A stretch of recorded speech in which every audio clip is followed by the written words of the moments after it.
যশোরে বড় ভাইয়ের ধারালো অস্ত্রের আঘাতে শারমিন আক্তার নামে এক তরুণী নিহত হয়েছেন। পাওনা ২,০০০ টাকা ফেরত চাওয়ায় তাকে হত্যা করা হয়েছে বলে অভিযোগ পাওয়া গেছে।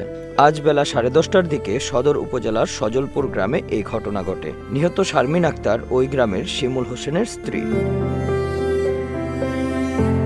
নিহতের স্বামী জানান, তিনি শ্বশুরবাড়ির পাশেই জৈনক সাহারুল ইসলামের বাসায় ভাড়া থাকেন। সম্প্রতি তার স্ত্রী শারমিনের কাছ থেকে তার বড় ভাই খোকন ২,০০০ টাকা ধার নেন। আজ সকালে পাওনা টাকা চাইতে গেলে ভাইয়ের স্ত্রীর সঙ্গে তার ঝগড়া হয়। এক পর্যায়ে খোকন ঘর থেকে ধারালো অস্ত্র বের করে আনেন এবং শারমিনের গলায় দেন। বাড়ির লোকজন তাকে উদ্ধার করে যশোর জেনারেল হাসপাতালে ভর্তি করেন। চিকিৎসাধীন অবস্থায় বেলা 11:30টার দিকে তিনি মারা যান। যশোর জেনারেল হাসপাতালে জরুরি বিভাগের চিকিৎসক ডাক্তার বিচিত্র মল্লিক জানান, শারমিনের গলায় ধারালো অস্ত্রের আঘাতটি গুরুতর ছিল। অতিরিক্ত রক্তক্ষরণে তার মৃত্যু হয়েছে। যশোর কোতোয়ালি থানার ওসি আবুল হাসনাত জানান, পুলিশ ঘটনাস্থল পরিদর্শন করেছে। অভিযুক্ত খোকন ঘটনার পর থেকে পলাতক রয়েছে। মামলা প্রক্রিয়াধীন।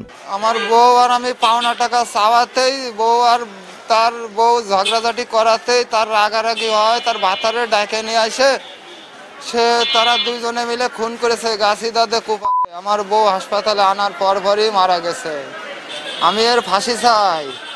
এক্সাক্ট বলতে হলে 11:35 আমাদের এখানে গলায় সাইডে বাম সাইডে তার স্বামীর ভাষ্যমতে হাসুয়া দিয়ে আঘাতপ্রাপ্ত একজন মহিলা, নাম শারমিন, বয়স অনুমান 30, উনি আসেন গুরুতর জখমী অবস্থায়।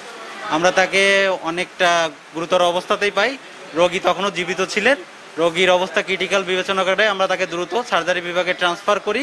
তার গলার সাইডে যে ক্ষতটা ছিল সেটা আমাদের কাছে গভীর ক্ষত মনে হয় এবং তার প্রাণ নাশের আশঙ্কা ছিল। পরবর্তীতে জানা যায় যে রোগী সংশ্লিষ্ট সার্জারি বিভাগে মারা গিয়েছেন।